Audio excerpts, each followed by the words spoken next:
नमस्कार विद्यार्थी मित्रहो.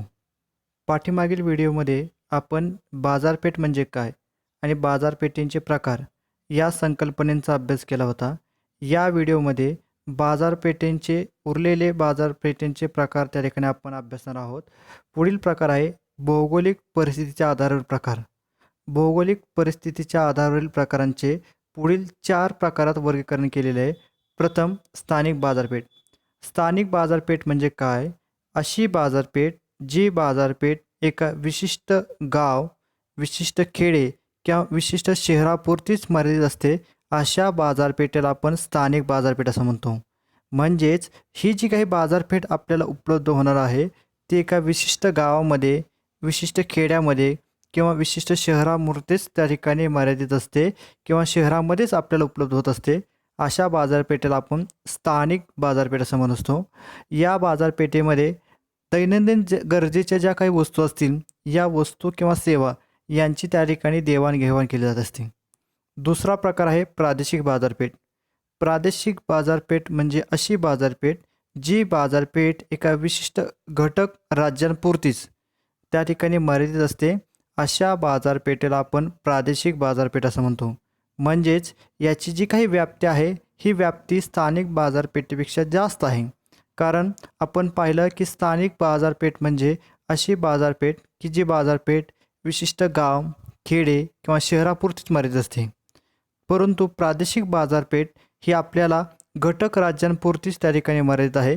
याचा अर्थ या ठिकाणी प्रादेशिक बाजारपेठेची व्याप्ती ही एका विशिष्ट घटक राज्यांपुरतीच त्या ठिकाणी मर्यादित आहे.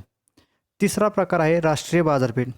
राष्ट्रीय बाजारपेठ म्हणजे अशी बाजारपेठ की जी बाजारपेठ एका विशिष्ट देशापुरतीच मर्यादित असते. याचा अर्थ या बाजारपेठेची व्याप्ती ही देशाच्या भौगोलिक सीमापर्यंतच त्या ठिकाणी मर्यादित आहे. भौगोलिक सीमेच्या बाहेर जाऊन आपल्याला त्या ठिकाणी कोणत्याही प्रकारचे व्यवहार करता येत नाही. अशा बाजारपेठेला आपण राष्ट्रीय बाजारपेठ असं म्हणत असतो. चौथा प्रकार आहे आंतरराष्ट्रीय बाजारपेठ. जगाच्या विशिष्ट भौगोलिक प्रदेशात असणारे बाजारपेठ म्हणजेच त्या ठिकाणी आंतरराष्ट्रीय बाजारपेठ असं म्हटलं जातं. म्हणजे जगाच्या कोणत्याही भौगोलिक परिस्थितीमध्ये कोणताही विक्रेता किंवा कोणताही ग्राहक वस्तू किंवा सेवा यांची जर खरेदी विक्री करण्यास असेल, तर अशा बाजारपेठेला आपण आंतरराष्ट्रीय बाजारपेठ असं त्या ठिकाणी म्हणू शकतो. पुढील प्रकार आहे कालावधीवर आधारित प्रकार. या कालावधीवर आधारित प्रकारचे 2 प्रकारात वर्गीकरण केलेलं आहे.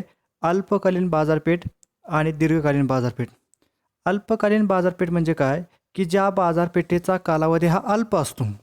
अल्प याचा अर्थ त्या ठिकाणी त्याचा कालावधी 1 दिवस असेल, 2 दिवस असेल, अशा पद्धतीने त्या ठिकाणी त्याचा कालावधी अल्प असल्याने अशा बाजारपेठेला आपण अल्पकालीन बाजारपेठ असं म्हणत असतो. म्हणजे आपण पाहत असाल की खेडेगावामध्ये आठवड्यातून एकदाच त्या ठिकाणी बाजार भरत असतो. हा जो काही बाजार आहे, हा बाजार त्या ठिकाणी अल्पकालीन बाजारपेठ म्हणून त्या ठिकाणी संबोधला जाऊ शकतो. दुसरा प्रकार आहे दीर्घकालीन बाजारपेठ. दीर्घकालीन बाजारपेठ म्हणजे काय? या बाजारपेठेचा कालावधी हा त्या ठिकाणी थोड्याफार प्रमाणात त्या ठिकाणी जास्त असतो. म्हणजे एका विशिष्ट हंगाम पूर्ण होईपर्यंत त्या ठिकाणी हा बाजार त्या ठिकाणी स्थायिक असतो. उदाहरण पाहायचं गेलं, फुलांचा असेल बाजार, फळांचा बाजार असेल, एक विशिष्ट हंगाम असेपर्यंतच त्या ठिकाणी बाजारपेठ उपलब्ध असते. तो हंगाम पूर्ण झाल्यानंतर त्या ठिकाणी त्या वस्तू किंवा त्या सेवेला त्या ठिकाणी बाजारपेठ उपलब्ध नसते. अशा बाजारपेठेला आपण दीर्घकालीन बाजारपेठ असं म्हणत असतो. पुढील जो प्रकार आहे विक्रीच्या आकारमानावर आधारित प्रकार. त्यातील पहिला आहे घाऊक बाजारपेठ. घाऊक बाजारपेठ आपण त्याला इंग्लिशमध्ये म्हणू शकतो होलसेल मार्केट. घाऊक बाजारपेठ म्हणजे अशी बाजारपेठ की या बाजारपेठेमध्ये वस्तू आणि सेवा यांची जी काही संख्या असेल, ही संख्या खूप मोठ्या प्रमाणात असते. म्हणजे इथे वस्तूंची जी काही संख्या असेल, ही संख्या किती आहे याच्या आकारमानानुसार त्या ठिकाणी असे 2 प्रकार केलेले आहेत, घाऊक बाजारपेठ आणि किरकोळ बाजारपेठ. यातील जो पहिला आपण प्रकार सांगत होतो की घाऊक बाजारपेठ म्हणजे काय? तर अशी बाजारपेठ की ज्या बाजारपेठेमध्ये प्रचंड मोठ्या स्वरूपात वस्तू आणि सेवा यांची त्या ठिकाणी काय केली जाते? देवाणघेवाण केली जात असते. अशा बाजारपेठेमध्ये शक्यतो विक्रेत्यांची संख्या त्या ठिकाणी कमी असते आणि त्या ठिकाणी खरेदीदारांची संख्या त्या ठिकाणी खूप मोठ्या प्रमाणात असते. कारण घाऊक बाजार म्हणजे असे बाजार की ज्याच्यामध्ये मोठ्या स्वरूपात त्या ठिकाणी वस्तू खरेदी कराव्या लागत असतात आणि किरकोळ व्यापाऱ्यांना अशा वस्तू खरेदी करणं शक्य होत नसतं. परंतु जे कोण मोठे व्यापारी आहेत, ते अशा पद्धतीने त्या ठिकाणी वस्तू खरेदी करत असतात. पुढील प्रकार आहे किरकोळ बाजारपेठ. किरकोळ बाजारपेठ म्हणजे काय, की ज्या बाजारपेठेमध्ये जी काही वस्तूंची संख्या असेल, ही संख्या त्या ठिकाणी 1 किंवा 2 किंवा त्याच्यापेक्षा जास्त त्या ठिकाणी संख्या असेल, अशा बाजारपेठेला आपण किरकोळ बाजारपेठ असं म्हणतो. म्हणजे की ज्या बाजारपेठेमध्ये घाऊक व्यापारी त्या ठिकाणी येऊन त्या ठिकाणी किरकोळ व्यापाऱ्यांना वस्तू विक्री करत असतात आणि जे काही किरकोळ व्यापारी आहेत, ते किरकोळ व्यापारी त्या ठिकाणी आपल्या आवश्यकतेनुसार, आपल्या आर्थिक क्षमतेनुसार त्या ठिकाणी वस्तू खरेदी करत असतात. अशा बाजारपेठेला आपण किरकोळ बाजारपेठ असं म्हणतो. पुढील आपल्याला मुद्दा पाहायचा आहे तो म्हणजे बाजारपेठेची व्याप्ती. बाजारपेठेची व्याप्ती ही त्याच्या आकारमानानुसार किंवा आवाक्यानुसार ही वेगवेगळ्या स्वरूपात असू शकते. परंतु जी काही बाजारपेठेची व्याप्ती आहे, या बाजारपेठेच्या व्याप्तीवर अनेक घटक परिणाम करत असतात. हे घटक परिणाम केल्यामुळेच त्या ठिकाणी बाजारपेठेची व्याप्ती संकुचित होत असते किंवा त्याच्यामध्ये वाढ होत असते. तर पुढील काही त्या ठिकाणी घटक आहे की जे घटक त्या ठिकाणी बाजारपेठेच्या व्याप्तीवर त्या ठिकाणी परिणाम करत असतात. प्रथमतः आहे वस्तू. वस्तूचे स्वरूप आणि वस्तूची व्याप्ती हे बाजारपेठेच्या व्याप्तीवर परिणाम करणारे घटक आहेत. म्हणजेच वस्तू टिकाऊ स्वरूपाच्या आहेत की नाशवंत स्वरूपाच्या आहेत, याच्यावरून त्या ठिकाणी बाजारपेठेची व्याप्ती ठरते. टिकाऊ वस्तूंची बाजारपेठ ही विस्तीर्ण स्वरूपाची असू शकेल, कारण त्या बाजारपेठेला आपल्याला कुठेही त्या ठिकाणी विक्रेता किंवा ग्राहक उपलब्ध होऊ शकेल. परंतु नाशवंत वस्तूंच्या बाजारपेठेही फक्त स्थानिक पातळीवरच त्या ठिकाणी तुम्हाला उपलब्ध करता येते. कारण नाशवंत वस्तू ह्या मोठ्या स्वरूपात त्या ठिकाणी वाहतुकीमध्ये खराब होण्याची शक्यता असते. त्याच्यामुळे आपल्याला नाशवंत वस्तू या स्थानिक बाजारपेठेमध्येच विकाव्या लागत असतात. हा प्रथम मुद्दा. दुसरा, उत्पादन पातळी. तुमच्या उत्पादनाचा आकार किंवा त्याचे प्रमाण किती आहे, याच्यावरून सुद्धा तुमच्या बाजारपेठेची व्याप्ती त्या ठिकाणी काय होत असते, निश्चित होत असते. जर आपण उत्पादनाचे प्रमाण अधिक असेल किंवा आपण मोठ्या स्वरूपात उत्पादन घेत असाल, तर तुम्ही ते उत्पादन दीर्घ कालावधीसाठी त्या ठिकाणी काय करू शकता, पाठवू शकता. परंतु जर आपण उत्पादनाचं जे काही प्रमाण असेल, हे उत्पादनाचं प्रमाण खूप कमी असेल, तर आपल्याला त्या ठिकाणी स्थानिक पातळीवरच त्याची काय करावी लागते, विक्री करावी लागत असते. तिसरा जो काही मुद्दा आहे तो म्हणजे मागणी. म्हणजे तुमच्या वस्तू किंवा सेवेला मागणी कशा प्रकारे आहे, मागणीचा आकार. पुढील मुद्दा आपण पाहणार आहोत, बाजारपेठेची व्याप्ती. बाजारपेठेचा आकार किंवा आवाका हा विविध घटकांवर त्या ठिकाणी अवलंबून असतो. म्हणजेच त्या ठिकाणी अनेक असे घटक आहेत की जे घटक तुमच्या बाजारपेठेच्या व्याप्तीवर त्या ठिकाणी परिणाम करत असतात. या सर्व घटकांचा त्या ठिकाणी आपण अभ्यास करणार आहोत.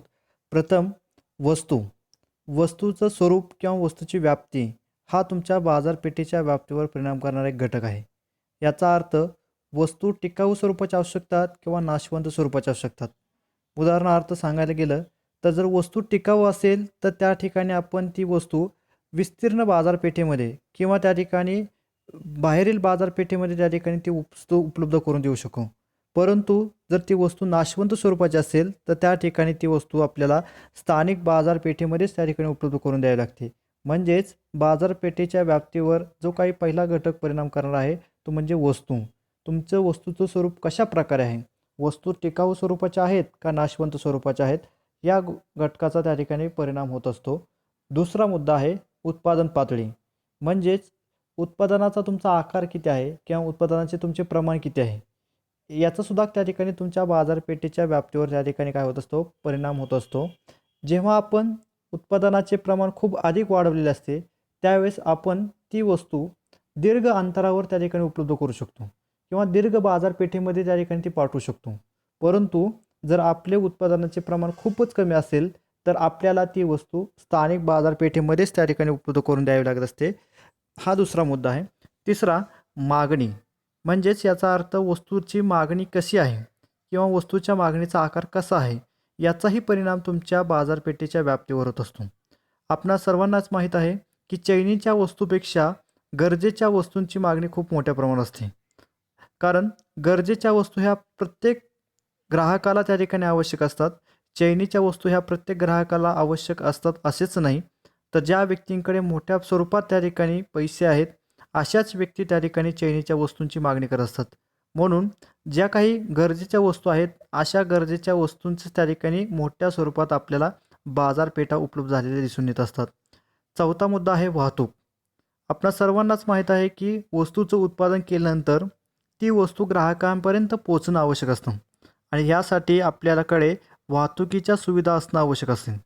जर आपल्याकडे मोठ्या स्वरूपात वाहतुकीच्या सुविधा उपलब्ध असतील तर आपण ती वस्तू किंवा ती सेवा दीर्घ अंतरावरील बाजारपेठेमध्ये उपलब्ध करू शकतो.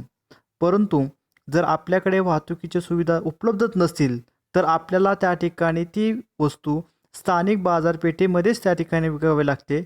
याचा अर्थ त्या ठिकाणी वस्तूचा दर्जा जरी चांगला असला तरी आपल्याला ती वस्तू स्थानिक बाजारपेठेमध्येच विकावी लागते, कारण आपल्याकडे वाहतूक सुविधांचा त्या ठिकाणी अभाव असतो. पुढील आहे वित्तीय व्यवस्था. वित्त याचा अर्थ पैसा. आपणा सर्वांनाच माहीत आहे की वस्तूचं उत्पादन करण्यापासून वस्तू बाजारपेठेमध्ये उपलब्ध करून देणे या सगळ्यांसाठीच आपल्याकडे पैसा असणं आवश्यक असतं. आणि ज्यावेळेस आपल्याकडे त्या ठिकाणी मोठ्या स्वरूपात वित्तीय व्यवस्था असेल त्यावेळेस आपण आपली वस्तू किंवा सेवा ही राष्ट्रीय किंवा आंतरराष्ट्रीय पातळीच्या त्या ठिकाणी बाजारपेठेमध्ये उपलब्ध करू शकतो. जर वित्तीय सुविधांचा त्या ठिकाणी तुम्हाला अभाव असेल तर त्या ठिकाणी आपल्याला आपल्या बाजारपेठेचा विस्तार करता येत नाही. पुढील मुद्दा आहे सामाजिक सुरक्षा. आपल्या सभोवताली जे काही पर्यावरण आहे या पर्यावरणाचा आणि सामाजिक सुरक्षा यांचा सुद्धा त्या ठिकाणी काय होत असतो, आपल्या बाजारपेठेवर त्या ठिकाणी परिणाम होत असतो. म्हणजेच आपणा सर्वांनाच माहीत आहे की स्थानिक बाजारपेठेमध्ये जे कोण विक्रेते असतात ते विक्रेते जो काही नाशवंत माल घेऊन येत असतात हा नाशवंत माल त्या ठिकाणी त्याच बाजारपेठेमध्ये त्या ठिकाणी सोडून जात असतात, कारण त्याला योग्य भाव मिळाला नसेल किंवा त्या ठिकाणी ते माल विकलेला नाही नसेल. अशा वेळेस जे काही त्या ठिकाणी तुमचे सामाजिक प्रश्न निर्माण होत असतात या सामाजिक प्रश्नामुळेही त्या ठिकाणी तुमच्या बाजारपेठेवर परिणाम होत असतो, कारण आपल्या पर्यावरणाचा त्या ठिकाणी ऱ्हास होत असेल तर अशा बाजारपेठा आपल्याला त्या ठिकाणी बंद कराव्या लागत असतात. शेवटचा मुद्दा आहे तो म्हणजे व्यापार धोरणे. आपणा सर्वांनाच माहीत आहे की केंद्र सरकार असेल किंवा राज्य सरकार असेल दोन्हीही त्या ठिकाणी सरकारे व्यापारविषयक अनेक धोरणं त्या ठिकाणी ठरवत असतात. ही धोरणं त्या ठिकाणी ठरवत असताना त्याच धोरणांचा त्या ठिकाणी बाजारपेठेवर परिणाम होत असतो.